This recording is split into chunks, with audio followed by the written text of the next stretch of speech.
कैसे हो दोस्तों। हमारे आसपास की वो सारी चीजें जो हमें सॉलिड लगती हैं वही दरअसल वेव्स हैं। ये मैं नहीं कह रहा, ये कहता है क्वांटम मैकेनिक्स का सबसे फेमस एक्सपेरिमेंट डबल स्लिट, जिसके बारे में आज हम डिटेल में बात करने वाले हैं। इससे पहले की वीडियो में हम बात कर चुके हैं लाइट के डुअल नेचर के बारे में, जहाँ पे हमने ये देखा था कि लाइट एक ही टाइम पे वेव्स और पार्टिकल दोनों का नेचर शो करती है, और वहां पे हमने डबल स्लिट एक्सपेरिमेंट का थोड़ा सा जिक्र किया था। लेकिन आज की वीडियो में हम पूरी डिटेल में जानेंगे कि डबल स्लिट एक्सपेरिमेंट आखिर होता क्या है और इससे क्या परिणाम निकलते हैं। क्वांटम मैकेनिक्स फिजिक्स की एक ऐसी ब्रांच है जहाँ पे हम बहुत छोटे छोटे पार्टिकल्स की स्टडी करते हैं, जैसे कि इलेक्ट्रॉन और प्रोटॉन। कहने को तो ये पार्टिकल काफी छोटे होते हैं और इनके पास भी मास और वेलोसिटी होती है, लेकिन वो सारे नियम जो रियल वर्ल्ड पे लागू होते हैं वो क्वांटम लेवल पे फेल हो जाते हैं। इसलिए इन छोटे छोटे पार्टिकल्स की स्टडी काफी इंपॉर्टेंट हो जाती है। डबल स्लिट एक्सपेरिमेंट से ये तो प्रूव हो गया कि लाइट के पास डुअल नेचर है, यानी कि लाइट वेव्स भी है और पार्टिकल्स भी। उसके बाद वैज्ञानिकों ने सोचा कि जब लाइट वेव्स होकर पार्टिकल का नेचर शो करती है, तो ऐसा भी हो सकता है कि यूनिवर्स में जितने सारे पार्टिकल्स को हम जानते हैं वो भी वेव का नेचर शो करें, यानी कि वो भी डुअल नेचर शो करें। तो इसको जानने का एक ही तरीका ये था कि डबल स्लिट एक्सपेरिमेंट को पार्टिकल्स के लिए परफॉर्म किया जाए। इसके लिए हमें डबल स्लिट एक्सपेरिमेंट के सेटअप में थोड़ा सा चेंज करने की जरूरत होगी। जहाँ पे हम पहले लाइट सोर्स को रखते थे, वहां पे हमें एक इलेक्ट्रॉन गन रखनी होगी, जहाँ से एक एक करके इलेक्ट्रॉन को फायर किया जा सकता है। अब इसके बाद एक्सपेरिमेंट को शुरू किया जाता है, यानी कि इलेक्ट्रॉन गन से डबल स्लिट पर एक एक करके इलेक्ट्रॉन को फायर किया जाता है। इसे समझने के लिए आप इमेजिन कीजिए कि इलेक्ट्रॉन बॉल की तरह है और आपको दो दरवाजों से बॉल को फेंकना है। अगर हम मैथ का यूज करें तो यहाँ पे तीन पॉसिबिलिटी देखने को मिलती है। पहली पॉसिबिलिटी ये होगी कि बॉल पहले दरवाजे से जाएगी, और दूसरी पॉसिबिलिटी ये होगी कि बॉल दूसरे दरवाजे से जाएगी, और तीसरी पॉसिबिलिटी ये होगी कि वो किसी से भी ना जाए, यानी कि वो टकरा के वापस आ जाए।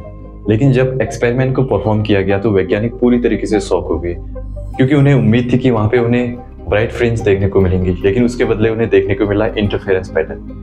और इंटरफेरेंस पैटर्न एक ऐसा पैटर्न है जो सिर्फ वेव्स के कारण बनता है। इसके बारे में हम अपनी पुरानी वीडियो में काफी डिटेल्स में डिस्कस कर चुके हैं। और जब इलेक्ट्रॉन ने इंटरफेरेंस पैटर्न दिया तो इसका मतलब ये हुआ कि इलेक्ट्रॉन खुद ही के साथ इंटरेक्ट करके इंटरफेरेंस पैटर्न देता है, क्योंकि इलेक्ट्रॉन को सिंगल सिंगल करके फायर किया गया था।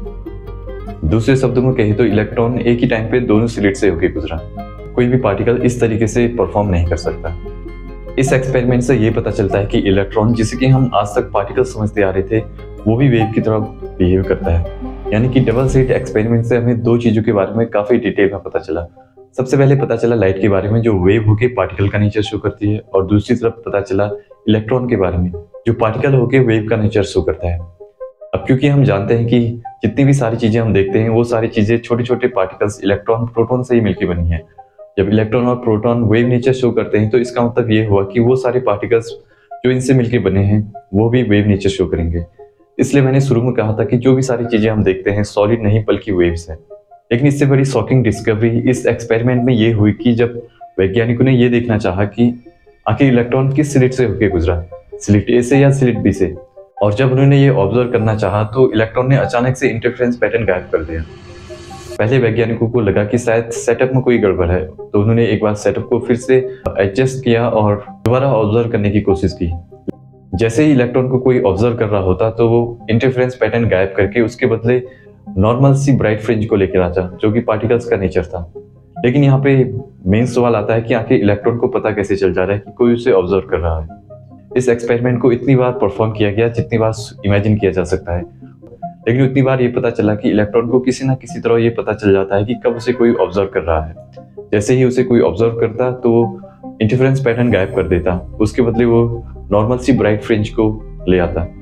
लेकिन सवाल फिर से वही आ जाता है कि इलेक्ट्रॉन को आखिर पता कैसे चल जाता है? क्या इलेक्ट्रॉन भी कॉन्शियस है? इसे जाना जाता है द ऑब्जर्वर इफेक्ट के नाम से। किसी तरीके से इलेक्ट्रॉन इस बात से कॉन्शियस है कि उसे कब कोई ऑब्जर्व कर रहा है और कब नहीं, क्योंकि जैसे ही हम उसे ऑब्जर्व करते हैं तो वो इंटरफेरेंस पैटर्न देना छोड़ देता है, बल्कि नॉर्मल पार्टिकल की तरह बिहेव करने लग जाता है। और इसके अलावा जब भी उसे कोई ऑब्जर्व नहीं कर रहा होता तो वो इंटरफेरेंस पैटर्न देता। और आज से पहले वैज्ञानिकों ने कोई भी ऐसी चीज नहीं देखी थी। यही वो पॉइंट है जहाँ पे हमारी मॉडर्न साइंस फेल हो जाती है, क्योंकि इसकी मदद से हम कभी भी इलेक्ट्रॉन की कॉन्शियसनेस को नहीं समझा सकते। अब हम जानते हैं कि जो भी सारी चीजें हम आसपास देखते हैं वो इन्हीं छोटे छोटे पार्टिकल्स से मिलकर बनी हैं। इसलिए वो सारे नियम जो क्वांटम वर्ल्ड पे लागू होते हैं वही सारे नियम रियल वर्ल्ड पे भी लागू होते हैं। और अब यहाँ पे दो बड़े सवाल उठ के सामने आते हैं। सबसे पहला क्वेश्चन हमारे सामने ये आता है कि वो सारे छोटे बड़े पार्टिकल्स यानी कि मैं, आप और हमारे आसपास दिखने वाली सारी चीजें ठोस नहीं बल्कि वेव की तरह बिहेव करती हैं। और ये टॉपिक इतना बड़ा है कि इसके बारे में हम एक डिटेल से वीडियो बना सकते हैं, इसलिए हम इसको किसी और वीडियो में डिस्कस करेंगे।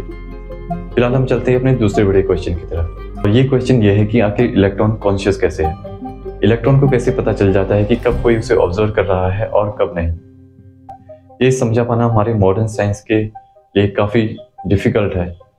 हमारा यूनिवर्स जिसके बारे में हमें लगता है हम बहुत सारी चीज़ें जानते हैं, असल में हम उसके बारे में कुछ भी नहीं जानते। इस एक्सपेरिमेंट से ये पता चलता है कि हमारी सोच से हमारे आसपास की रियलिटी में कितना बड़ा फर्क पड़ता है, या हम कह सकते हैं कि हमारा यूनिवर्स कॉन्शियस है। उम्मीद है कि आज की वीडियो आपको पसंद आई होगी, और इसी तरीके से अगर आपको टॉपिक पढ़ना पसंद है और ऐसे टॉपिक आपको अट्रैक्ट करते हैं तो आप हमारे चैनल को सब्सक्राइब कर सकते हैं और हमें हेल्प कर सकते हैं ग्रो करने में। Thank you.